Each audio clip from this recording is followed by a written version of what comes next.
Good afternoon, folks. East Coast time, Washington, D.C., East Coast. Good morning, folks. West Coast Pacific time. And good evening, folks. India time, 10:30 actually in the PM. Welcome to the Saturday noon hour brought to you by the US-India Political Action Committee and the Imagindia Institute. My name is Robinder Sachdev. I'm the president of the Imagindia Institute. We have been doing a series of discussions every Saturday afternoon actually around the US elections and its impact. I mean, till the elections it was more about guesswork as to what is happening and where is what happening. And now, of course, post the election there are a bunch of issues in the coming months, but perhaps no issue beats the severity and the importance and the urgency of the topic that we are going to discuss today, which is related to the COVID-19 pandemic. I have the pleasure and honor of having a fantastic panel with me, eminent minds, each working in their own areas in pioneering ways, even, right? So we'll look forward to a wonderful conversation with our panelists and to the viewers, whoever is watching. This is right now on Facebook Live, on the USINPAC Facebook page, on Imagine India Facebook page, and my own Facebook page. Guests who are watching this broadcast, please keep looking and please put in your questions and comments. We'll be more than happy with our panel to take up your questions to the panel. So that being said, let me welcome my colleague and co-moderator, Vikram Chauhan. Vic, a pleasure to have you, sir, on the panel with us. Thank you, Robinder. Let me welcome Ed Glicken, CEO of HNG Sciences. Welcome, Ed. Thank you very much, Robinder. Great to be here. Let me welcome Dr. Kavita Patel. A pleasure to have you with us, Kavita ji. Thank you so much. Sure. Let me welcome Dr. Vipin Garg. A pleasure to have you, Vipin, on the panel with us. Thank you for having me. It's a pleasure to be here. Thank you. And last not the least, welcome Hemant Vyas, co-founder of Savinawal, on this panel. Thank you so much. Robin. A pleasure. Thank you so much. And once again, to any folks who are watching this show, go by, wave by, check by, like it. Don't dislike it, but like it maybe. And put in your questions, because take advantage of the fact that we got an eminent panel and a kind of a slow conversation format in some senses. And it's not a debate, it's a discussion. So what you will get out of this panel will be perhaps a very nuanced and wide, of course, understanding of where matters related to the COVID pandemic are, especially in the United States of America. Now, we'll begin with the first round of questions, opening comments. And may I invite Vipin Garg to make his opening comments from the perspective where you are coming, a brief introduction about you, a little bit about your work, and then, the area you want to dig in deeper. The big picture question is that, whither COVID, or what is ahead? I think the questions are in the minds of everyone. So Vipin, all yours, please. Thank you, Robinder, and pleasure to join everybody on this panel this morning. My name is Vipin Garg. I am President CEO of a biotechnology company in Gaithersburg, Maryland, called Altimmune. We are developing a vaccine for COVID-19, as well as a treatment for COVID-19. And I'll tell you more about those in a minute. My own background, I've been in biotechnology, pharma industry all my career. This is my 6th company as a biotech company CEO. I've done a couple of IPOs, and this is my 3rd company as a public company CEO. These are very exciting times and very challenging times for the biotech industry. As you know, all of us have been involved in trying to come up with a solution to this pandemic. And there's been an incredible progress made. Last week, we heard the excellent data that Pfizer presented about their vaccine. And what that tells us is that that's a very good news, because we know that this virus, we can activate the immune system appropriately against this virus and get that immune response. 90% effectiveness is very, very encouraging. So we'll talk more about that. But what that tells us is that we could actually end up having multiple vaccines, because it seems that the immunogenicity bar is relatively low. And many vaccines have shown similar immune response compared to Pfizer's vaccine. So it tells us that we have an opportunity to perhaps bring multiple vaccines very quickly to fight this pandemic.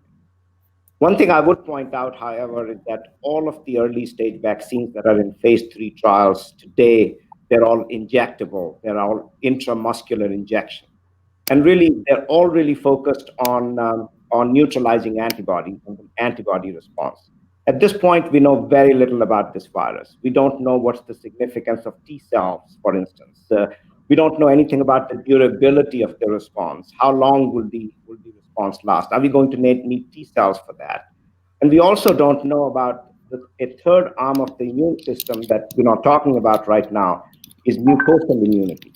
Because this virus attacks us through the nose, that's how it infects us, and it actually multiplies in the nose and builds a reservoir there. So we don't know what is going to be the significance of nasal mucosal immunity, which you cannot activate by intramuscular injection. So therefore, what we are doing is focusing on developing an intranasal vaccine. We've been working on intranasal vaccines for past 10 years. So we have a long history in developing intranasal vaccine. So this would be a very simple nasal spray, single dose intranasal vaccine that's room temperature stable for several months. It can actually be distributed without having to go through cold chain. And you can imagine all of the benefits of that. So and the other thing I would say is that the other thing that we're not talking about is transmission. How do we block transmission? Right now, all the vaccines that we're looking at are designed to block infection and severe disease. So if you're vaccinated, you will not get sick, but you will still be able to transmit the virus to others. So this is not going to provide, none of the vaccines that are in phase 3 now are designed to provide what is known as sterilizing immunity. We think by going through the nose and by activating the nasal mucosal immunity, what is known as IgAs, which is a special kind of antibody, we can block not only the infection of the virus, but we can also block transmission of the virus. So we'll talk more about that, I'm sure, but I just wanted to start out with that introduction. Thank you so much, Vipin. I think that's pretty interesting for a layperson to understand, that it could be a nasal spray and at room temperature. I think as a, layperson, those would be pretty, strong points from what I think. And of course, now in the further conversation, we look forward to learning or gaining from you more with respect to what is happening with the vaccines, how soon, what is the efficacy, etc. That being said, now it's my pleasure to invite Kavita ji for her opening thoughts and comments. I understand you obviously come much more from the policy perspectives and, of course, as a researcher too. So all yours, please enlighten us, share with us and our audiences. And please, folks, whoever is coming by, watching by, please put in your questions so that we can have those questions put to our panelists out here. We've got a wonderful panel. Please take advantage. Thank you so much, Kavita, all yours. Thank you so much, Robinder ji. And I'm happy Diwali, Saal Mubarak, everybody here. It's a special day. And I think it's been a special week. I'm so honored to be a part of this. And Dr. Garg couldn't be more correct that I think there's a lot to celebrate, but I also think that there's still so much more work to be done. He is spot on. I think actually the world has misconceived what a vaccine is. They think that a vaccine for COVID will get rid of COVID. And he's absolutely correct that it helps. I think of a vaccine. I'm a primary care GP physician in the United States. And I think of a vaccine as helping to kind of train a COVID vaccine so far to train your muscles like you're doing push-ups so that if you do get infected with the virus, then you have the immune system ready to fight the virus, but you can still infect others. And you can still get infected and even with the vaccine potentially suffer consequences. So I'll just make 3 key points and hopefully this will be an interesting discussion. I've participated in vaccine launches, H1N1, failed vaccine launches around HIV, Ebola. And here's what I can tell. The early part of Pfizer from the press release indicates that this is what we would call an unstable vaccine in the sense that it's a messenger RNA vaccine, which has never been done in humans for viruses before. Number 2, it requires negative 94 degrees Fahrenheit storage, which is not anything similar to other vaccines that we have used and is very difficult for a regular clinic or pharmacy even for most hospitals to try to do. Pfizer is trying to overcome that with their own dry ice kind of shipment and working with large vaccine kind of distribution companies around trying to think through freezer capacity, et cetera. And it's 2 doses separated by at least 3 weeks. We expect in the coming days to have Moderna, also a messenger RNA vaccine, to have an initial data readout. We'll likely see a press release. And so it at minimum, it seems like the first available vaccines around the United States, and then especially around the world, will be some combination of a messenger RNA vaccine or another type of vaccine technology. So what I want to try to emphasize are 2 things. The distribution. You can have vaccines sitting, in a manufacturing warehouse, and if you don't have an incredibly sophisticated plan for distribution, then everything from air shipment, land shipment, boat, ground shipment, all the way to the point of distribution, where you have kits and instructions with gloves and all of the things that someone would need to give an intramuscular vaccine safely in a clinic setting, then we're not going to benefit from this. And then I think that so number 1 is the complexity of the distribution mechanism. And in the United States, we've already seen failures with not being able to deal with supply chain shortage of supplies for testing. And that caused some people to have testing delays of weeks for SARS-CoV-2 testing. Now we are talking about an entirely new distribution problem. And then I'd like to add point number 2, we have a data problem. Our data systems around the world are not linked. You can imagine that if I want to walk into my Walgreens pharmacy and get my COVID shot, and it's my second shot, Walgreens needs proof of which type of manufacturer made my first shot, when I received it, and kind of what the conditions were. And that is we're talking about a digital system that Facebook and Google have managed, but healthcare has not. So that's my second point. And then third, just even beyond vaccines, as a physician taking care of COVID patients, I've become much more excited about the possibility of a vaccine, something like Dr. Garg's intranasal vaccine, combined with the potential for treatments in case somebody does get infected.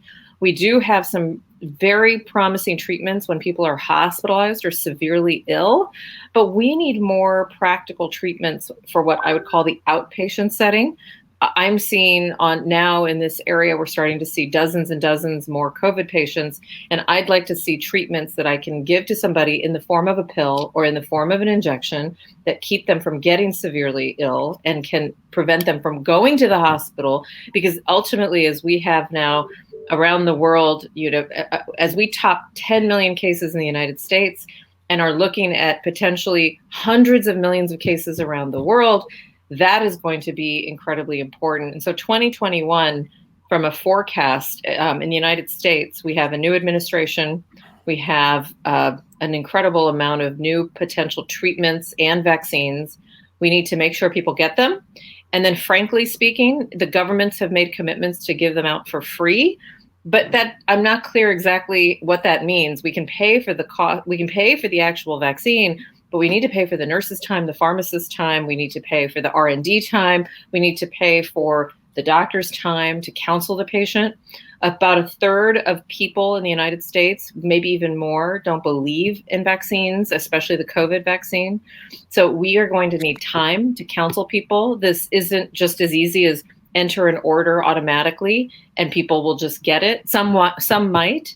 I am excited to actually be in the frontline worker category so that I might be able to get a vaccine.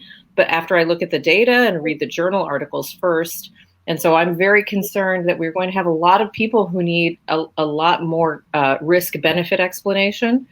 And that is not free or easy and isn't paid for with the shot. So I'll stop there. I hope that promotes a little bit of discussion and some thinking. Thank you. Thank you, Kavita. I think it definitely provokes, and it provokes thinking and questions in the minds of, once again, as I'm saying, within the experts which are there on the panel. I think it will kind of provoke ideas and thoughts and a discussion, but also for the viewers who want to get a basic sense. It does put forth some interesting questions, including about the supply chain at that refrigerated rate, which I think Hemant could also would touch upon it, because he is kind of arranged somewhere in that space also. Thank you so much, Kavita, for your thoughts. and sharing. Now, may I invite Ed? Ed Glicken, CEO of HNG Science. Ed, a little bit about yourself for the benefit of the panel itself and to provoke the conversation, as Kavita says, and then dig into what you think, where the solutions are coming, or what are the hurdles, what are the challenges, or what do you see happening in the next 3 to 6 months? Thank you. Excellent. Thank you. So my name is Ed Glick, and I'm CEO of HNG Science. Spent the last 10 years focused on exploring potential naturally derived cancer prevention and treatments, and co-founded HNG Science in 2015 to formally pursue our agenda. Over the last several months, our team has shifted focus over to COVID-19 after learning and discussing with a number of doctors in the healthcare profession that there are a number of similarities between the pathology evident in COVID-19 and cancer.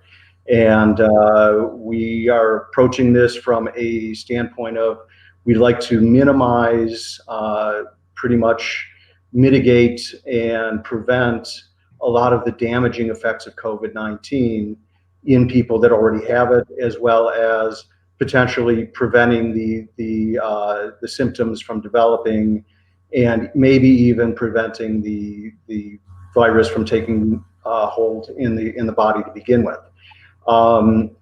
We've been working on this for several months. We're working with teams at a number of institutions. We believe it's part of what needs to be a multi-pronged approach to treating COVID-19. The vaccines are a great first step. As my esteemed colleagues have mentioned before, there are some drawbacks. And one of the main issues is that over 50% of the population may not have access to or even take the vaccine. CNN has been running monthly polls that show a decrease in the number of people that would even take the vaccine. In the one last month, they were down to 51% being on board with maybe taking it. 45% didn't want it, and 4% were non-committal.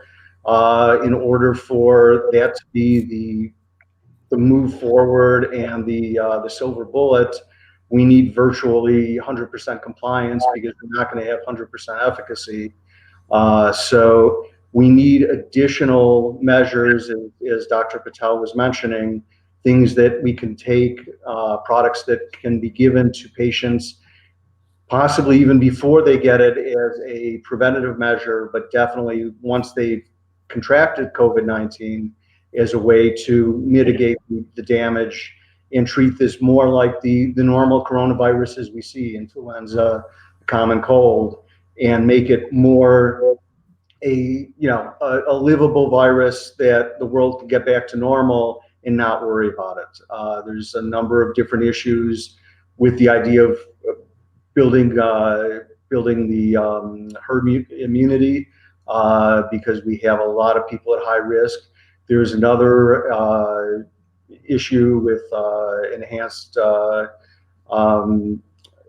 immunology, where people that have been exposed to H1N1 and other diseases and have the antigens already present could trigger all kinds of bad reactions to a vaccine. So there's a population that shouldn't be administered a vaccine, and they need to be treated as well, even if it's a fraction of 1%.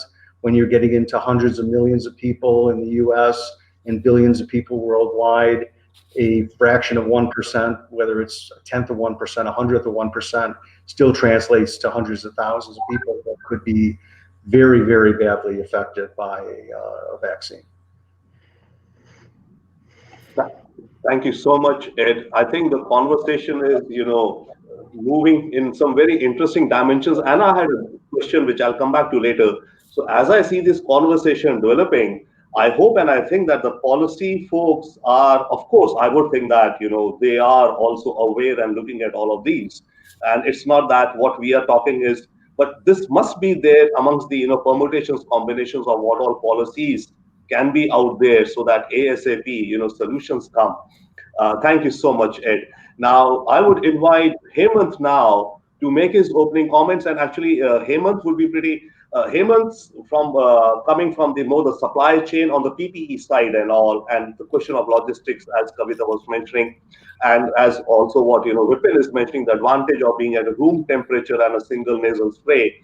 So all of those challenges, if Hemant, you could share what you're doing briefly, and then how are you looking at, let's say, okay, these are the vaccines, right? But you have perhaps some better understanding of the PPE side itself.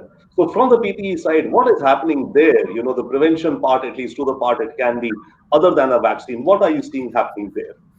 Yeah, thank you, first of all, Robin, for having me on this panel. Happy Diwali to everyone. Sal Mubarak.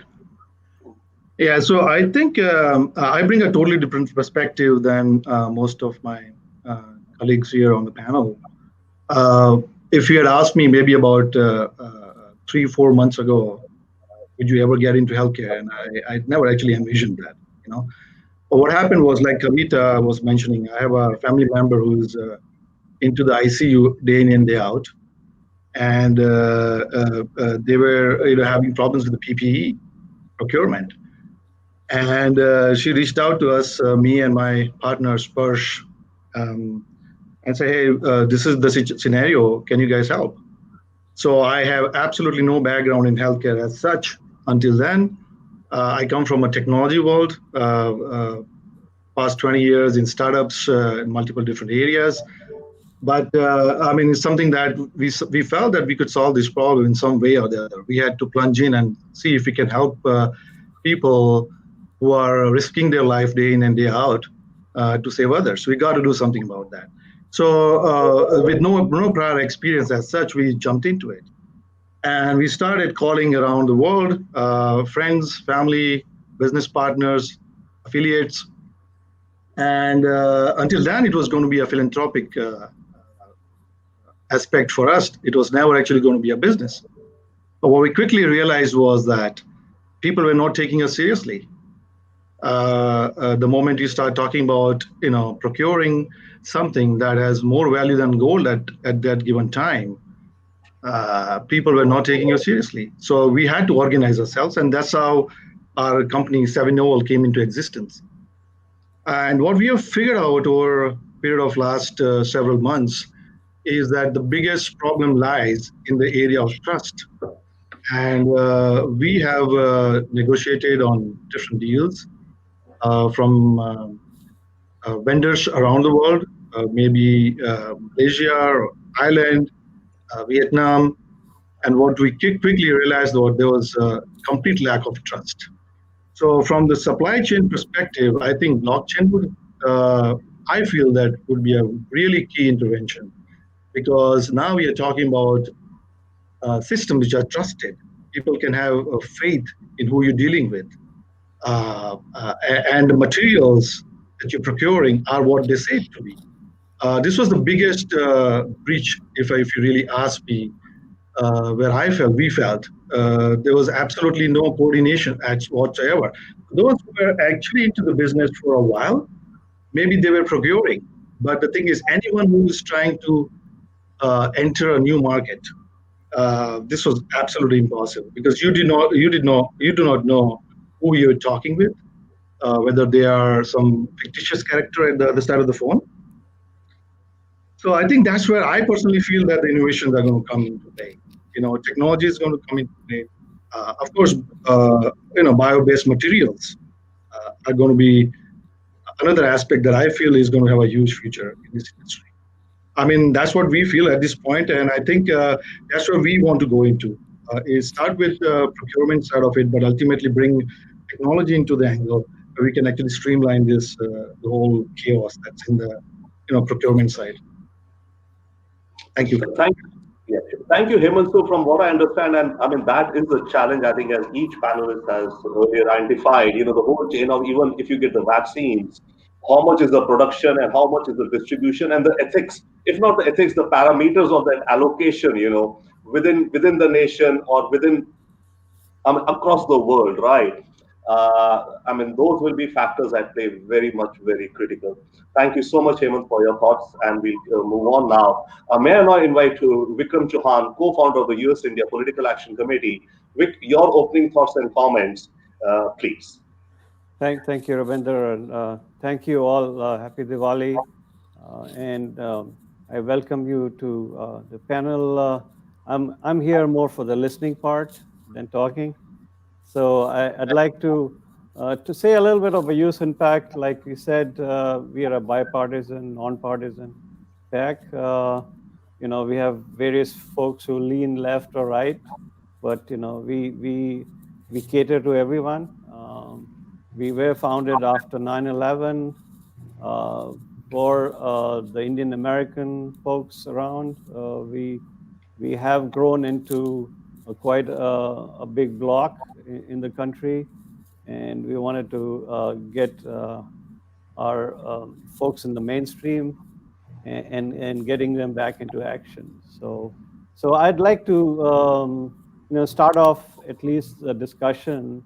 And by the way, last night at 11 o'clock, I usually don't stay up that late to watch the news, and I was scanning the 11th hour, and Kavita, I saw you with Brian Williams, so I'd like to start off with expounding on what he asked you about. Was that what was the biggest medical malpractice done for fighting this pandemic in this administration, and what can be done? Yeah, I think. Well, so I'll say this, and I think. Thanks. Go ahead, please. Oh, sorry. So I'll just briefly say thank you for asking that. And Hemant, I think I'm going to build off of your comment about PPE. So there is something called a strategic national stockpile. I worked in the Obama administration on that for H1N1.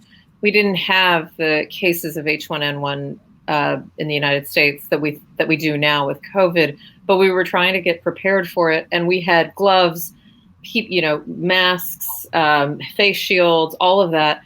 Unfortunately, when COVID hit, and then we had stay-at-home orders across the country in March 13th, it was an incredible kind of cry from all of us in healthcare to get access to those gloves, PPE, gowns, everything.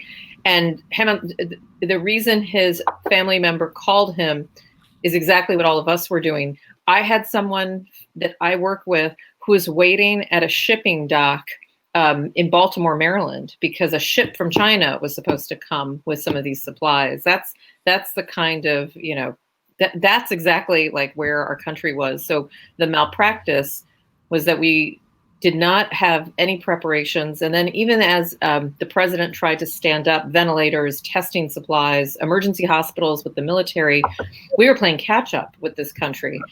And then we all got tired of kind of being at home, and we got tired of some of the mitigation measures.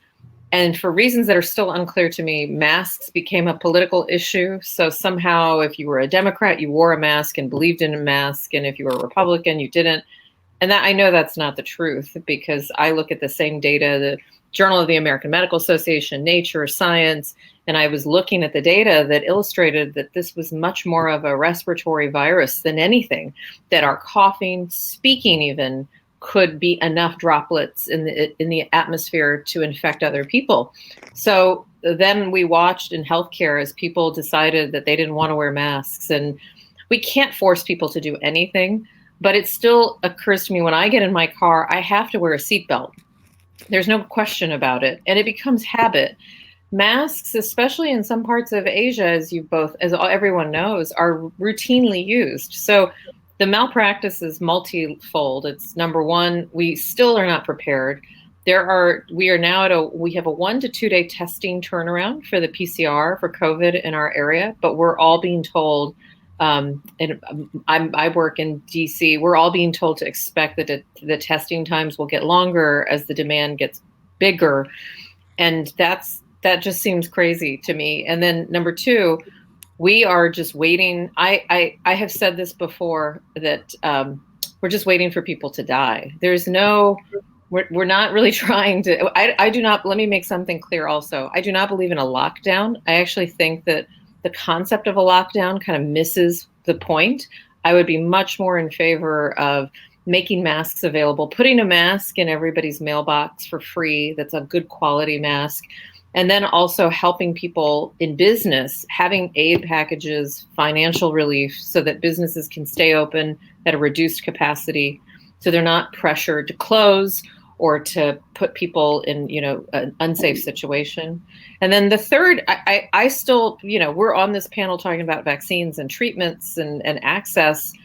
I still think that, I mean, even if you believe that maybe only a third of Americans, half of Americans don't want to get a vaccine, that's pretty bad. I mean, that means we're going to have some really hard problems to get most people vaccinated, which means, unfortunately, Vic, we can be here in 1 year and we could be having the same conversation unless we change people's behavior. So and the reason I call it medical malpractice is because if I do not give my patients the best treatments, or if I miss something, or if I prevent them from having access to something, then I am reported to the state, my license is in jeopardy, and I could even be fired by my employer. The government is so big that nobody's asking them to be accountable. We've had 1,600 nurses and doctors and healthcare workers die from COVID, and they were from work-related exposures. So that's at least 1,600 lives that could have been prevented, combined with 250,000 Americans. I fully predict that we will see 500,000 Americans dead in the next 6 months unless we can do something to stop it. Thank you, Kavita. How about others? We want to learn from our lessons learned. So what do you think we could have done better? Can I jump in here and just make a couple of points, just following up on Kavita's introduction as well. I think she was right on the money when she said we not only need vaccines, but we also need therapeutic treatments that can be applied early in the disease as opposed to when people are dying in the hospital setting. So all of the treatments that are most of the treatments, I should say, that are being developed are for later stage patients when it may be too late to fight the battle. So we really need treatments when patients are still ambulatory. They are originally, when they're diagnosed with the disease, stop the progression of the disease and people getting to the hospital or developing severe symptoms. So one of the things we are doing is developing an intranasal therapeutic, just like our vaccine. Again, it's going to be a very simple nasal delivery because that's where the virus is. If you can deliver the drug there, you can actually activate what is known as the innate immune system before the virus gets too active and our own immune system attacks us. The idea is to get our immune system going ahead of time and prepared to fight the virus as soon as they're infected. So this drug is designed to be used as a treatment within a couple of days of diagnosis of infection. As soon as you find out somebody's infected, you essentially start treating them prophylactically. And the idea is to prevent them from progressing to severe disease. So we need more treatments like that. So one of the things I would say, what we could have done better, yes, we need emphasis on vaccines, we need vaccines, but somehow we misunderstand what vaccines can do, and we are expecting too much from the vaccines. We need vaccines, no question about it, but we also need other measures, including therapeutics, so we can have a holistic approach to really fighting the pandemic as opposed to one silver bullet that's just going to take care of everything. Thank you, Vipin. And Ed, thank you for joining. And I'd like to see what you were talking about was beyond the vaccines. And if you can expand on some of the therapeutic ideas you had or what you're working on. Thank you, Vic. So yes, I think we're all in agreement that a vaccine is, the frontline first approach, but is not the silver bullet. And what we're trying to do is bring a series of products to market that could be used before and during infection. and would target a lot of the symptoms that we're seeing. We're seeing unique systems. New England Journal of Medicine, JAMA, have been constantly putting out, both the stories about the clotting and the Kawasaki-like disease in children, as well as there was a wonderful comparison in autopsies on COVID-19 lungs, on H1N1 lungs, and on similarly aged but not infected lungs, where there was absolutely unique pathology going on in the COVID-19 lungs, including things like angiogenesis, which is something we see in cancer patients, where the lungs are calling for a blood supply. They're triggering basically fetal activity that the cells haven't been using for years. And if we can shut that down, if we can stop the overactivation of the endothelial cells, which is taking place in the blood vessels and in the organs, and if we can help stop the cytokine storms, the bradykinin storms, and other pathway issues that are taking place, we can, especially if it's done beforehand, we may be able to prevent the virus from even triggering those symptoms. But if it's given to somebody early stage or even late stage, we may be able to stop and reverse the damage being done by COVID-19 that's unique to COVID-19. And there's still a lot of research to be done. We're very excited about what we found so far. We're looking forward to moving it forward. And the hope is that we can do this in conjunction with vaccines and bring about a solution that the vaccines fall short of it on occasion, and for a population that really won't take or can't take the vaccine. Thanks, sir. So Robinder, I think we went through the supply. So can we go on to the supply chain piece on, this is more a kind of a policy issue, which I know, Kavita, you are in the policy business, so you can start off with. So Operation Warp Speed has some good gentlemen. I've been working with General Prerna, who's a military guy. So I hope there's some longevity on what they've started, at least in the HHS and the DoD side. And I hope the Biden administration can follow up on that. And probably, I mean, what are you thinking about, and what is happening in the vaccine distribution? Yeah. So yeah, absolutely. Thank you. I'm glad you brought this up. Actually, it's good, since I know USINPAC is not a partisan organization, and you heard about my background with Obama. Some people might assume that I don't work with the Trump administration. Interestingly enough, Secretary Alex Azar and former FDA Commissioner Scott Gottlieb are former colleagues of mine. When they worked in the Bush administration, I worked very closely with them when they were both in different roles at that time. So I've kept I actually think that you have an incredibly strong team at Operation Warp Speed.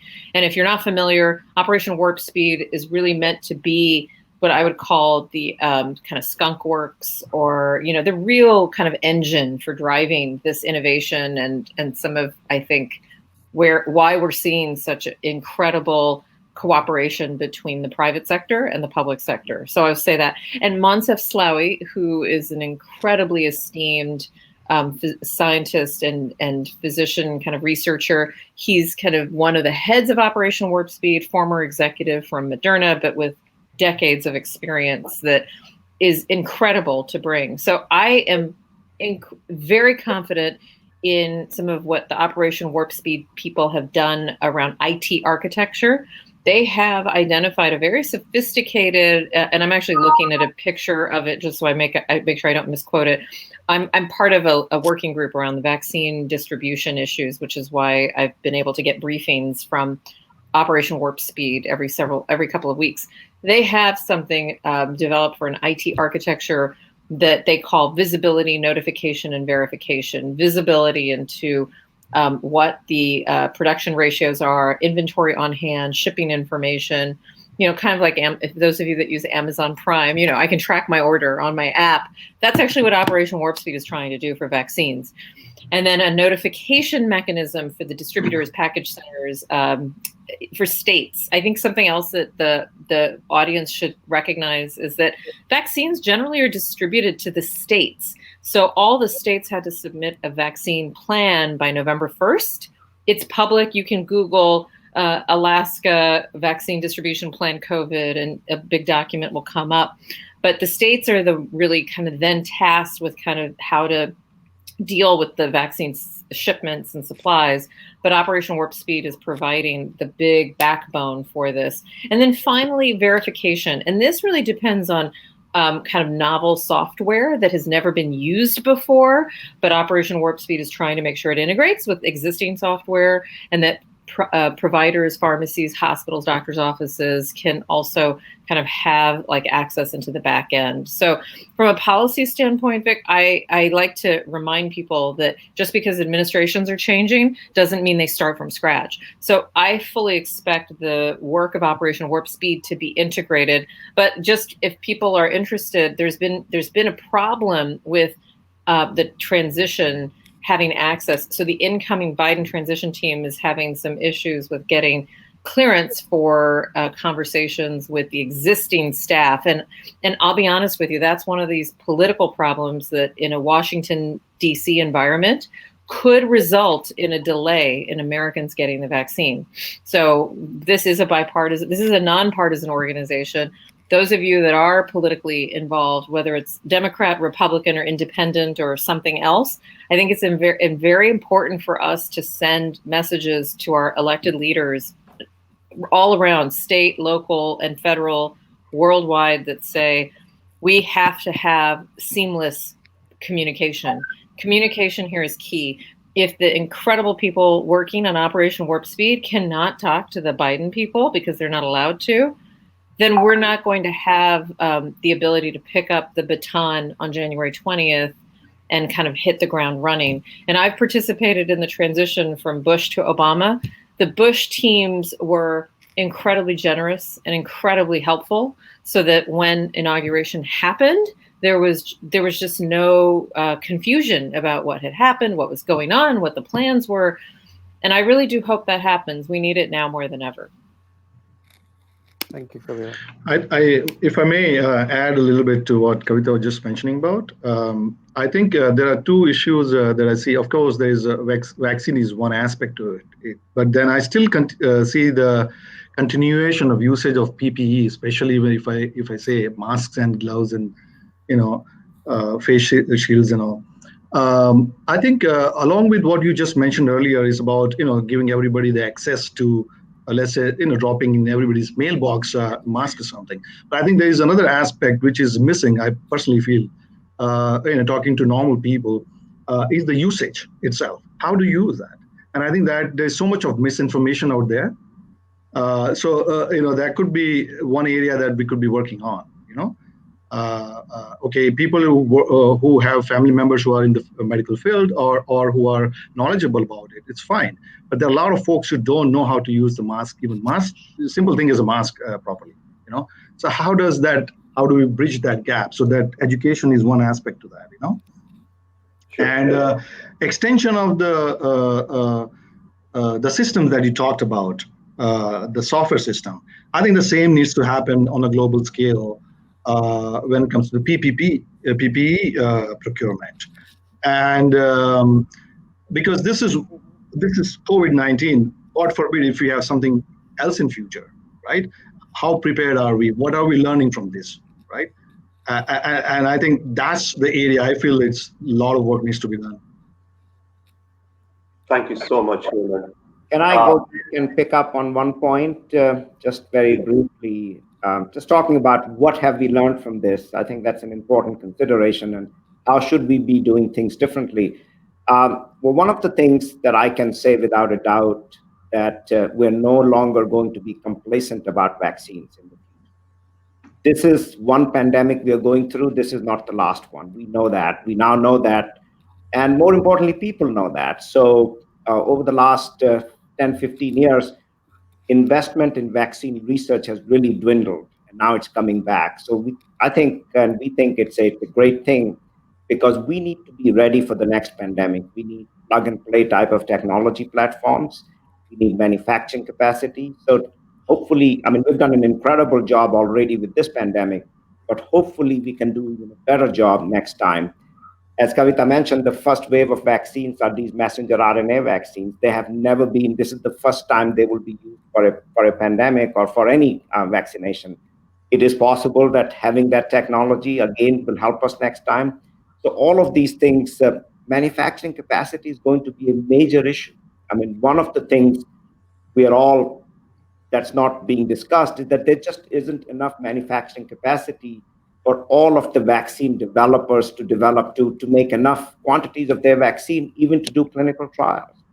You have to literally twist people's arms, manufacturing facilities, or CDMOs that we call them, contract manufacturing organizations, to really convince them to give us a slot to manufacture our product, because there's just so much demand and supply just isn't there.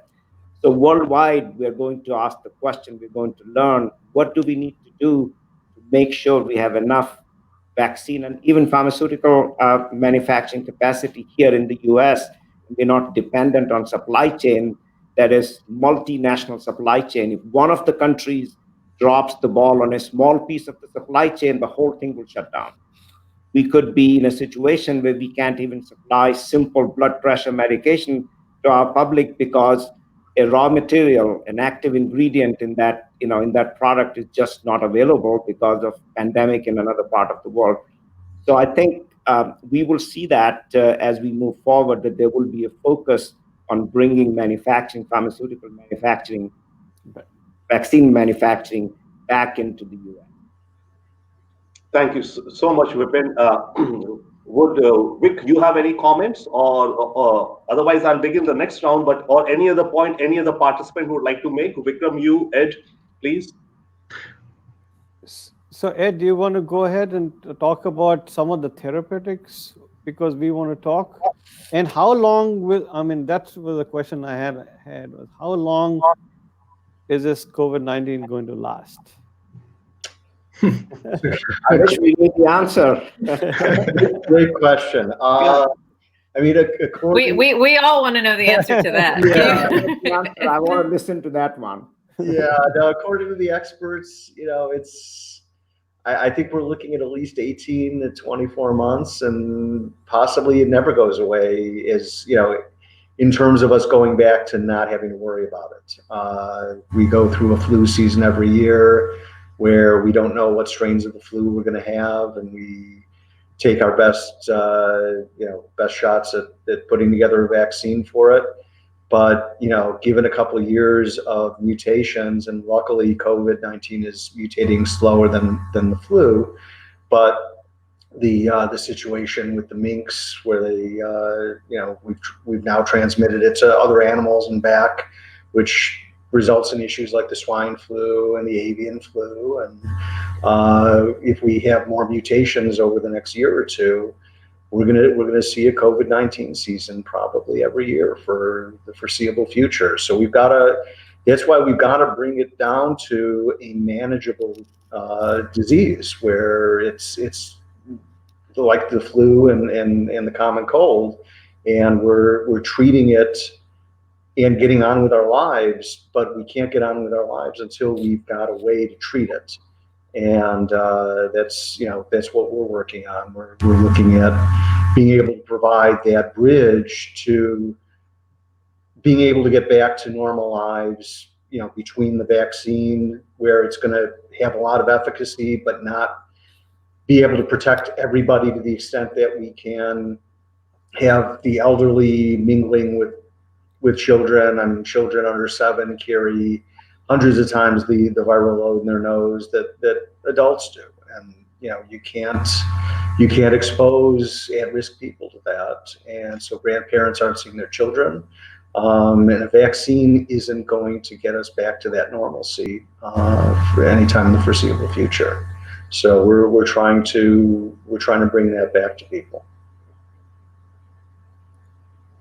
Thanks. Thank you so much, Ed. May I now have the next round, and Vic, please welcome to join in or ask a question to any panelist. But let's say I'll start with Vipin because that's the first round order we went. Vipin, a quick question. Let's say you're developing the nasal spray as an alternative path, let's say, right? You would be aware that there might be other alternative paths also being, developed by some other folks, entrepreneurs, scientists, right?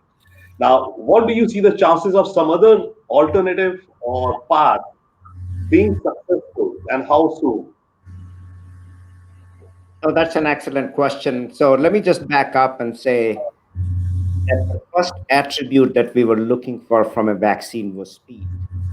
So all of the focus so far has been how fast can we have a vaccine? That's why what you see that the top four candidates that are in phase 3 development or in late stage development are all intramuscular vaccine. They all work about the same way. They're all focused on neutralizing antibodies or serum antibody response. So that's sort of one kind of immune system or immune response that you can rely on. And the good news is that that seemed to be working and it's protecting people. What we don't know is what's the longevity, what's the durability of the effect, how long will it last? Are we going to vaccinate people every 6 months or every year? And so all of that we still need to learn because time will tell us that. What we believe is that there is the second generation vaccines that are in development like ours. We happen to be pretty far advanced in development. We are starting our human clinical trials before the end of the year. So we've done all of the preclinical work. We have excellent data.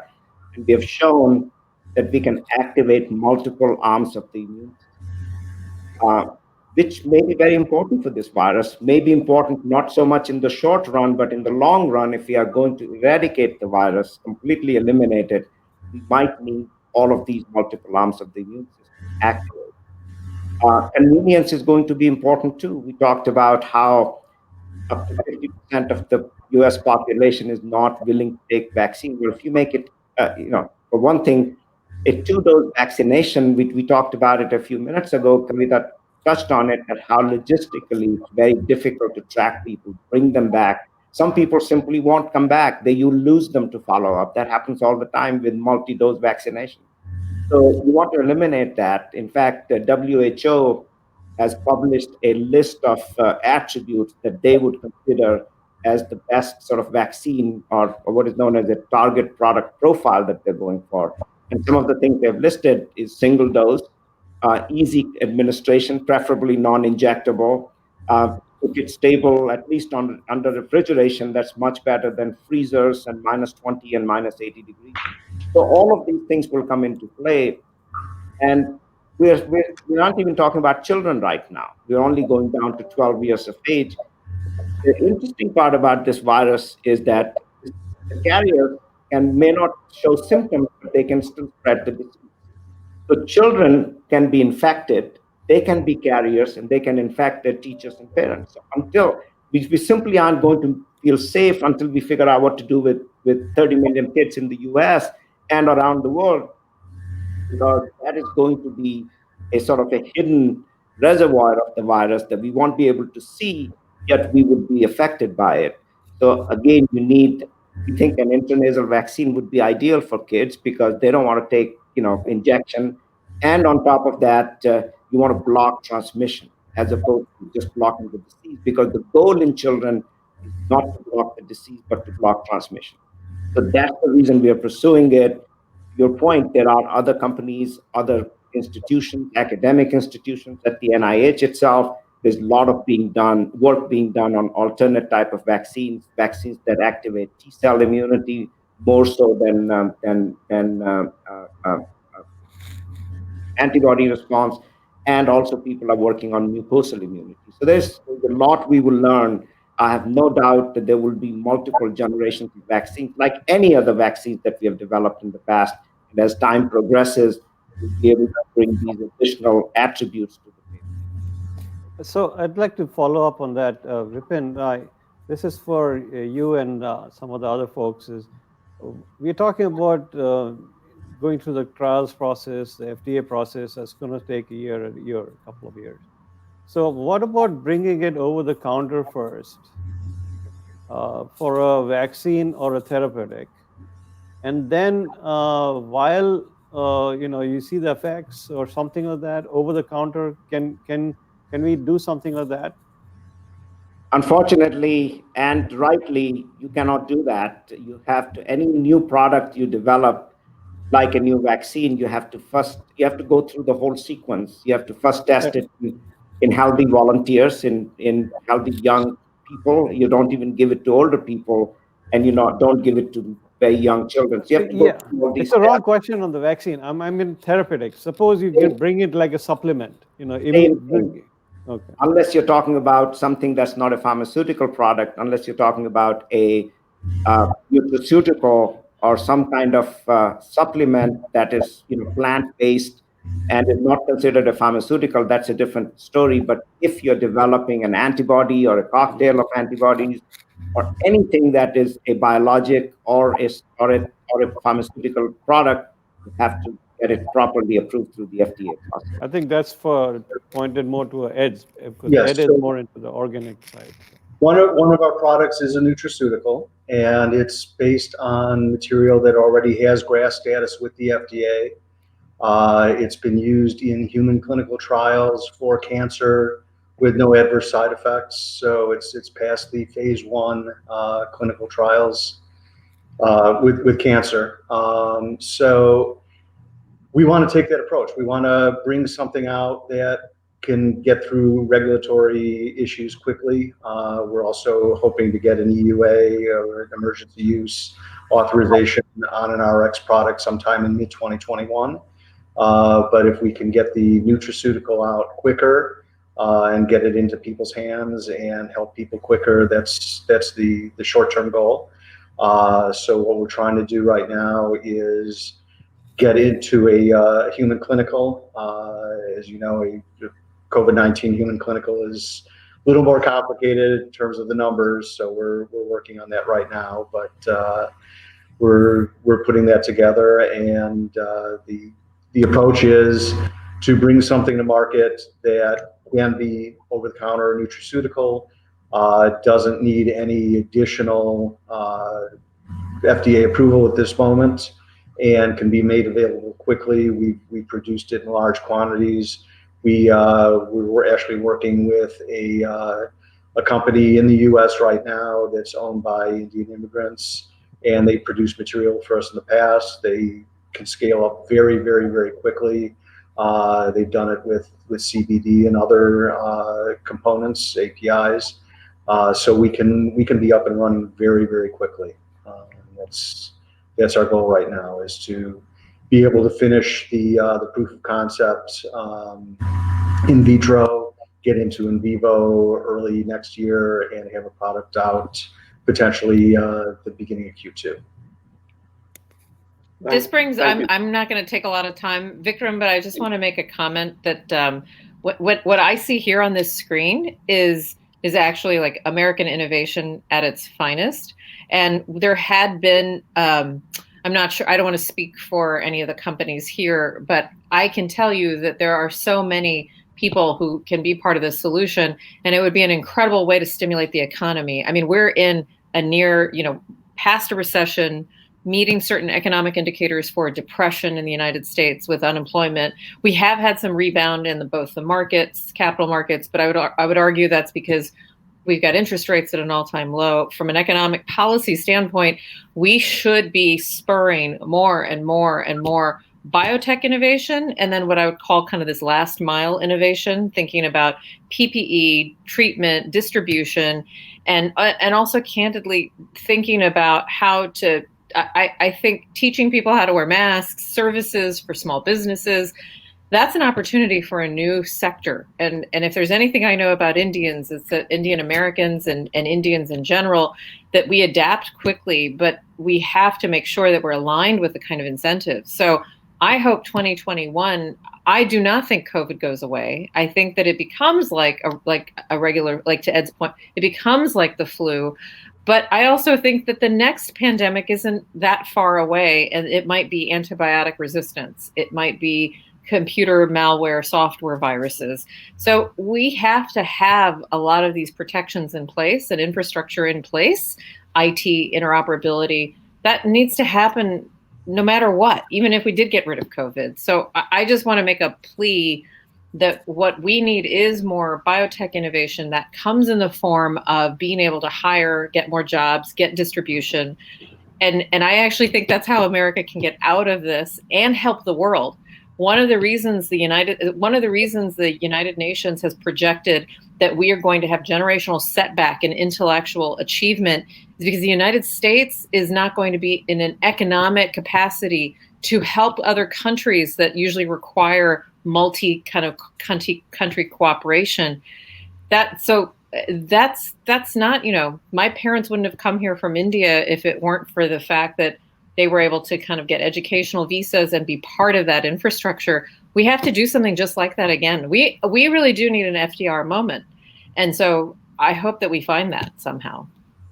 Great. In fact, Kavita, what you said was going to be my question to you. In a sense, you partly answered it, because I was thinking if you come from policy and integrated perspectives. My question to you was if you can quickly answer in 3 bullet points. Supposing if you were the COVID czar, like the czar, fair enough. Okay. What would be the three action steps that you would like to take? Some of it, I think you already more or less you've highly emphasized, and it touches to what Vipin was also saying, that compared to earlier years when investments and funds or financing for biotech entrepreneurship and innovations has not seen as much a uptick as could have been possible, to which you're also referring. And absolutely, as big money going into, because innovation needs money and Right. Enterprise. So what Right. are the three let's say hot button points you would kind of declare day one if you were to let me do one that's very big and very obvious, but then I'll do 2 that are a little more subtle, because we've been talking about some of the obvious one is getting masks that can be properly used to everyone. So that's a very big one. It doesn't need to be a mandate. I've learned that when you force people to do things, it's like my children. If I tell them they have to eat vegetables, they don't do it. If I figure out how to put the vegetables in their macaroni, they'll eat it. So that's number 1, masks, masks, masks. Let me say number 2 and 3 that are a little more unlikely. Number 2, we need to ease the regulatory burdens from the Food and Drug Administration and CMS. I bring up CMS because if we can have all the great treatments and vaccines in the world, if no one can pay for it, it won't matter. So we need to drastically decrease what has been a kind of a bureaucratic regulatory process, clearance, all these other concepts that most of the American public doesn't see. And we need to be able to bring that cycle time down to less than 28 days. It can take months for some of these things, not the FDA approval, but making sure that they have a reimbursement mechanism, the codes for doctors. That just needs to be shrunk, and that can be done for treatments and even for vaccines. And then number 3, something that nobody has talked about, I would bring on the world's best behavioral economists to be part of the COVID task force. Why? I think so much of what's happening in the United States and maybe in the rest of the world, vaccine hesitancy, not believing in masks, doubting, Tony Fauci or scientists, I think that's behavioral. It's the reason I don't want to get up and work out. It's the reason telling a diabetic to stop eating sugar doesn't work. We have to understand behaviors. So those are, they're not very interesting in the, 11th hour kind of Brian Williams, but I think those could be some of the most important things anyone can do. And I'm not so sure I see people concentrating on that effort. Thank you very much. Absolutely. The key is to, the common sense elements, and absolutely agree to the point of behavioral psychology or behavioral economists to be there, because it's about behavior, even social distancing. And there's a lot of stress out there, actually, also mental stress, which is also kind of impacting, let's say, the behavior. People are, even if they're not kind of maintaining what is supposed to be maintained, the way our world is today, there's so much of mental health, pressures, I think, which is also dictating the behaviors and maybe that rebellious attitude also, pandemic fatigue, man, out there. So thank you so much, Kavita. Can I just add one point? Please. One thing we also need to do is set the expectations right. What we've been doing for the last 9 months is talking about vaccine, vaccine, vaccine, vaccine, and the moment vaccine comes, it'll all magically disappear. It is not going to happen that way. So we need to set people's expectations right so they are patient. They learn to be patient because that's what is going to be required here. And we are going to have to do multiple things as Kavita laid out. It's not one thing that's going to fix this problem. So we have to change that mindset that this is a long fight. This is a long battle. Let's hunker down. Let's figure out. We're going to have to do a lot of different things in order to overcome that. Just having a vaccine next 2 weeks from now isn't going to magically change everything and completely this thing will go away. So I think that the dialogue at the national level where people are hearing that over and over again, because everybody's waiting for this one fine morning that this thing will be gone and we are back to our normal lives. That just isn't going to happen anytime soon. And I think more we keep stringing people along and raising their hopes that that's what's going to happen, is other stuff, it's going to cause depression throughout the country. So we need to tell people that it is going to take time. Let us do multiple things. Let us be patient. And over time, we'll learn how to fight this or keep this virus at bay. Thanks, Vipin. Sorry, I wanted to get a new comment in while we're talking about all this. We want to talk about the payment piece, right? So I want to just pivot to how we're going to pay for it. Namely, we had something started called ACA, Affordable Care Act, at least from the US point of view, how we're going to pay for it. And that was kind of decimated over the last 4 years, or tried to in 2 Supreme Courts, and then Supreme Court again hearing the ACA. So what do you, obviously, Kavita, you have been working on it, but what do you think was going to happen to the ACA or insurance at the health insurance marketplace and things like that in the US? I'll just briefly say I listened to the highlights of the Supreme Court arguments November 10th. Texas v. Azar, which were 14 states attorneys general who filed suit on behalf of Texas and other states against the Trump administration. But the Trump administration supports also taking down or kind of declaring that the Affordable Care Act is invalid, mainly because in the tax bill that was passed several years ago, the tax bill removed the individual mandate, which requires that everybody have proof of health insurance in the United States. And the argument in the Supreme Court was that if you remove that insurance mandate, then the rest of the clauses of the ACA are also not applicable. And what comes to issue is something in the legal field known as severability. What seemed very clear, but we won't know until summer of 2021, maybe later, the Supreme Court justices, Republican and kind of the ones that they're not political, but the ones that were appointed by either Republican or Democratic presidents and Congress, seemed to question the entire kind of argument of these states. And it looked and appeared that the Supreme Court will keep the Affordable Care Act intact. However, the Affordable Care Act was, I think, a beginning and never meant to be this perfect vehicle for healthcare. And I would say that there needs to be a much stronger focus on affordability. We still have so many Americans who can't afford health insurance, and even more Americans. For example, if Vipin comes up with an amazing treatment, it will likely have incredible barriers kind of put into place by insurance companies, even if the evidence for that treatment is overwhelming. So we still have a very clunky kind of insurance reimbursement system. I get paid more as a doctor if I do something. I can remove a skin biopsy in 2 minutes and get paid more than if I counsel a diabetic for an hour. So we have an incredibly bizarre kind of volume-driven system that is not necessarily touched in a way by the Affordable Care Act to address those issues. So I expect a Biden administration to come in, strengthen back the ACA. And you've heard a lot about a public option or Medicare for all. I'm just going to be honest. I think with a divided Congress, that gets really hard.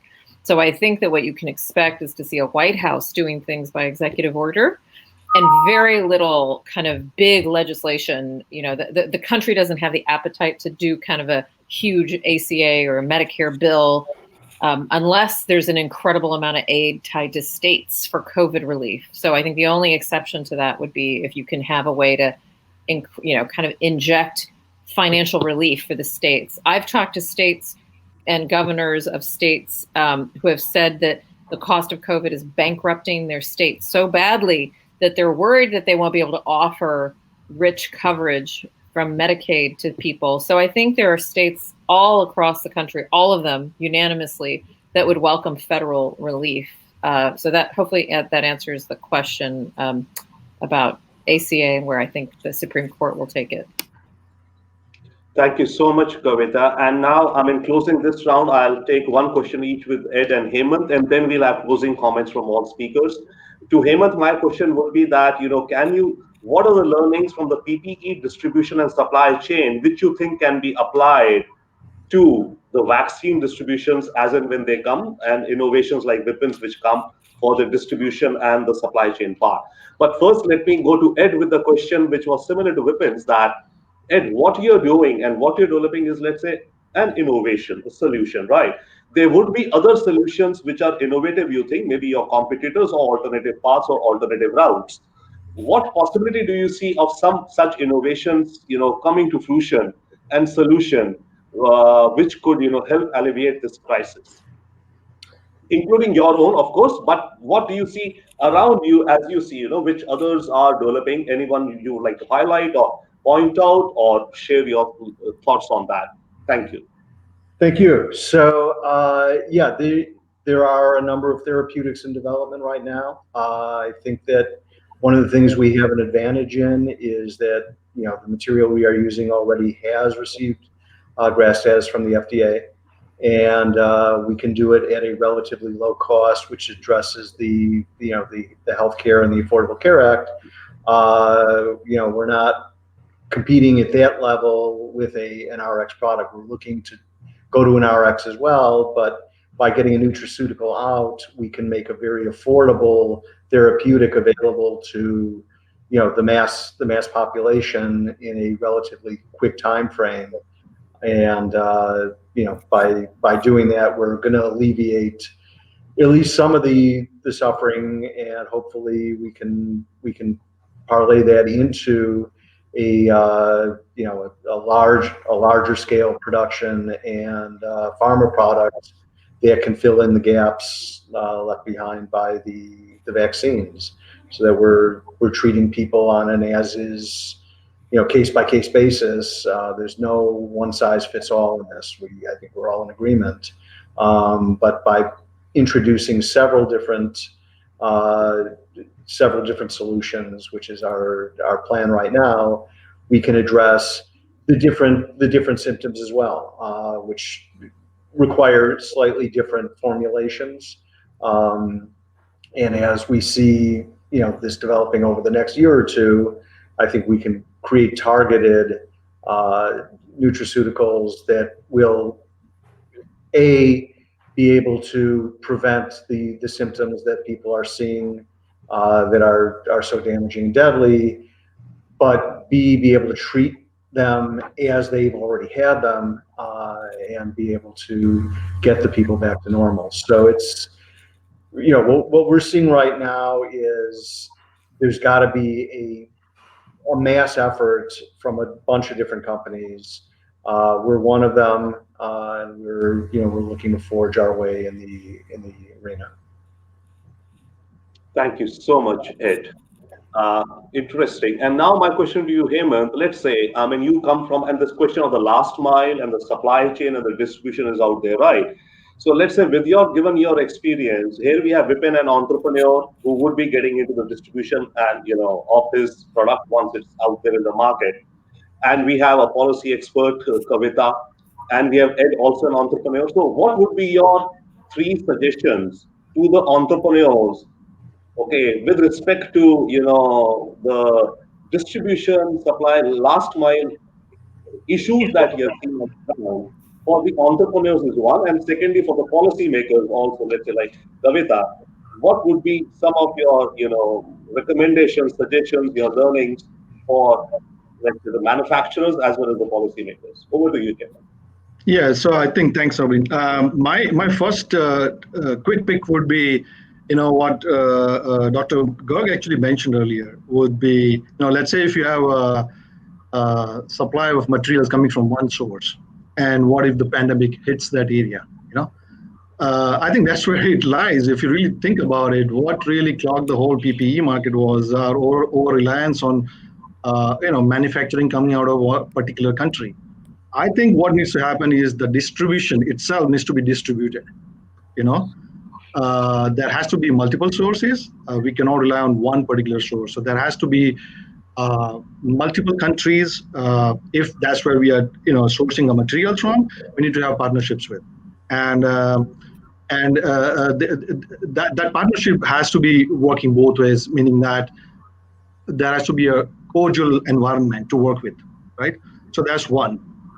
So innovation is definitely a no-brainer, and innovation just doesn't happen in one silo. So you got to talk with different departments, different aspects of the business, and the innovation cycle. If you really talk about, we need to be integrating very, very you innovate something, go back, integrate, come back, and see if it works or not. Maybe in a small scale, but then go a large scale. Uh, I think the biggest clog I see from my point of view is not just in the area of procurement, but also we are really not discussed about how are we going to dispose these things off in a friendly manner. I mean, that's another issue, right? So you're talking about environmental aspects, and how are we going to address that? I think those things I would be looking at very seriously. Sure. Thank you so much, Hemant. And now, Vic, if you have any comments, and then I invite each panelist to please make your closing comments, closing thoughts. Vikram, maybe you can begin this round of close. Yeah, all yours. So I'd like to end with kind of on a positive note. We are going through a lot of steps which were done well in the Defense Production Act. We are, building the manufacturing base back into the U.S. We are refocusing some of the old manufacturing into PPEs or name it. Hopefully, the APIs will come back to the U.S. So we are following that, and hopefully we are building up on the national stockpile, which I hope we can build up on for the next pandemic. And I hope we build up from this lessons learned, and because we say we have the best healthcare in the world, and we are 4% of the world, but we have 20 to 25% of the cases. Our whole public healthcare system is broken. So if we can at least fix that up, be it interoperability or be it politics, if we can get politics out of healthcare, would be really great. So I hope, I am very much hopeful that we are moving in the right direction with the new administration. So that's where I'd like to end. Thanks. Thank you so much, Vic. Now, may I invite Vipin to make his closing or any new thought also, of course, welcome. Not only, recap, but what is sparked in your mind, what message you would like to leave with or learning with the viewers or the folks who watch this video later on or watching right now also. Yours, Vipin. Thank you. First of all, thank you for inviting me on the panel. It's been absolute pleasure interacting with my fellow panelists here today. Let me just start out by first acknowledging what an incredible 9 months we've had. There's been an unprecedented cooperation between government, academia, and industry. We wouldn't be here without that. So I think that bears mentioning that this has been an incredible time for the pharmaceutical, for the biopharma industry, and for the healthcare in general. One of the things we've all learned, I hope, that we need a vibrant biotech pharma industry. There's been a lot of discussion about the price control and how the prices of pharmaceutical products are getting out of hand. But this illustrates that we need to invest in research and development. And the only way we can do that, if there's an incentive built in for developing new products. Otherwise, if you cannot get a return on investment, you really cannot keep on investing in future research and development. So this pandemic shows us that we were ready. We have a vibrant biotech pharma industry, and that's the reason where we are today, and academic industry. So the government, academia, and industry, they all came together to really make this happen so quickly. The other thing I would like to say is that we often forget our investors. As an entrepreneur, as a CEO, my main job is to be raising money for the company. Without the investors, the value in advancing science, developing these products, we wouldn't be here where we are. So let us acknowledge that we need all these components. We need innovation, we need entrepreneurs, we need government support, we need policies, but we also need investors who are willing to risk their capital in order to advance pharmaceutical products. As you know, the success rate in pharmaceutical product development is very low. So it is important to realize that investors risk significant capital. And so therefore, we need to figure out how to continue to provide a return on investment so we'll have access to this capital. One final thing I would say is when we think about vaccines and pharmaceutical products, we think of Pfizer and AstraZeneca and large companies. If you peel the onion, what you will find more often than not, the product was originated in some academic lab. It was licensed by an entrepreneur, by a small biotech company, and then it was licensed by large pharma. So you will see that sequence play out over and over again, whether it's a pharmaceutical product, a drug for Alzheimer's, a drug for diabetes, or a vaccine for COVID-19.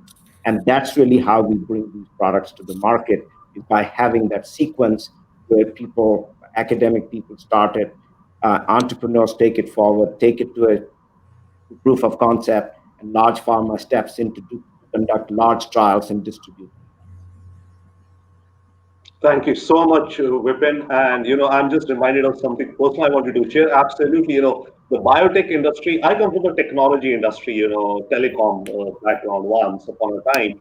So around the year 2000 or so, biotech was so much, a new area that even Vikram then, we were thinking of really getting into the biotech space. And, we were seeing a lot of potential out of it, healthcare, bottom line.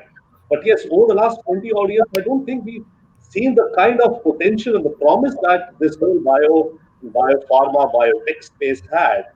So probably that's a reminder there. Thank you so much, Vipin, for your thoughts.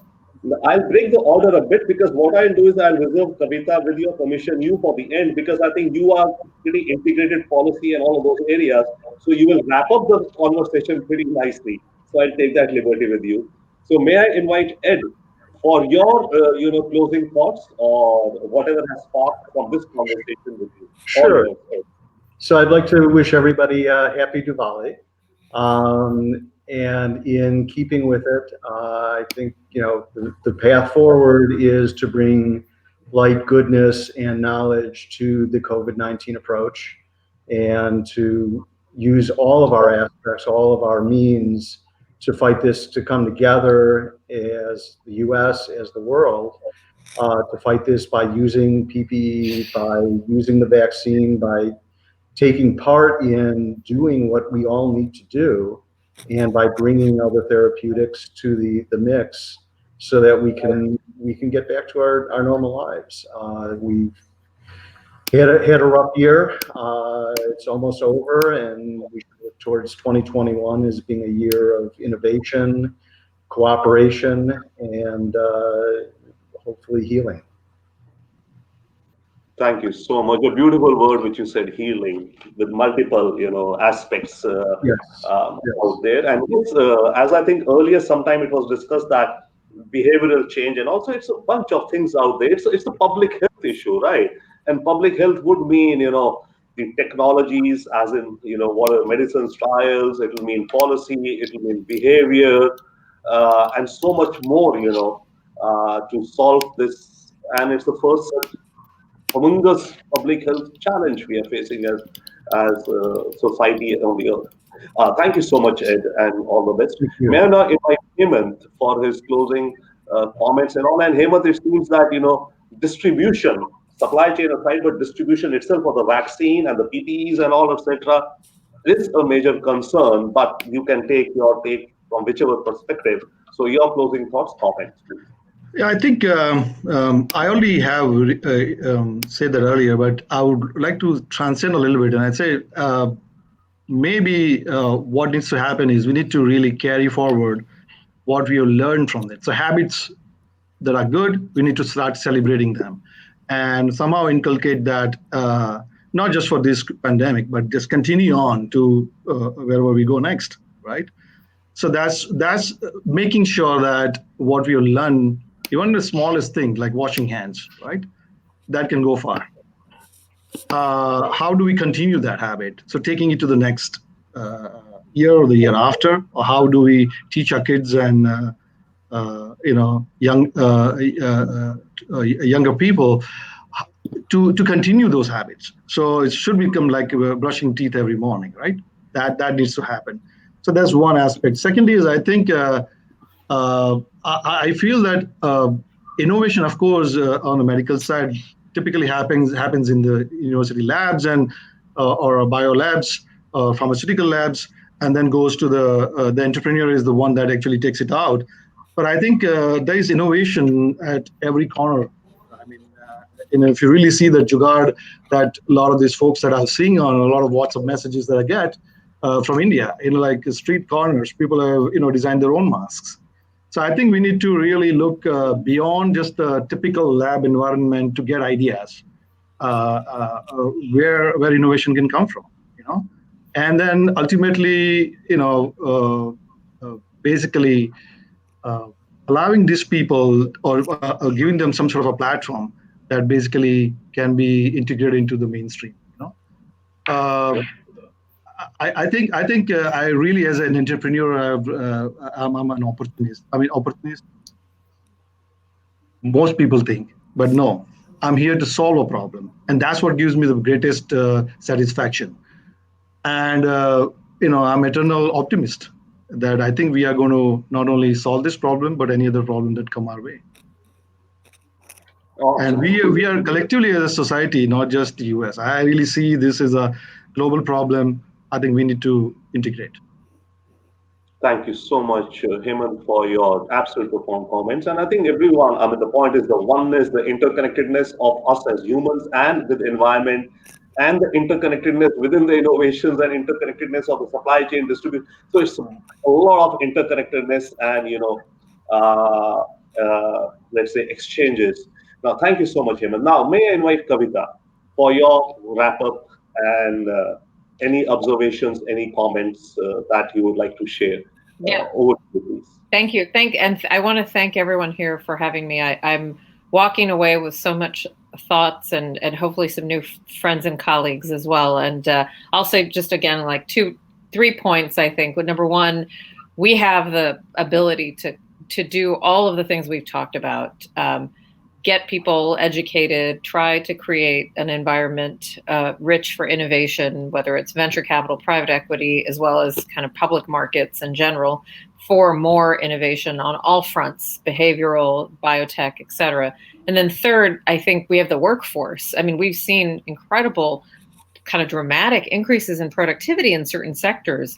All that said, we need to have a much clearer kind of language and voice around what we expect. I think everybody, including myself, are tired of partisan battles.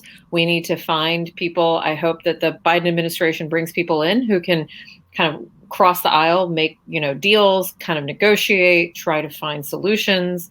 So that's kind of point number one. Point number two, I'm inspired by the humanity on this panel.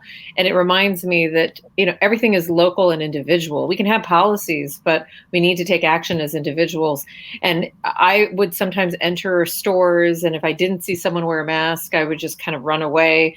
I think we need to understand how we can be models and leaders in our individual settings, and that's very hard. So we have to be more compassionate with each other because everybody is fatigued and tired and burnt out and stressed. And that leads to my third point, you really kind of inspired me to be there. You talked about the mental health, and we're not addressing it.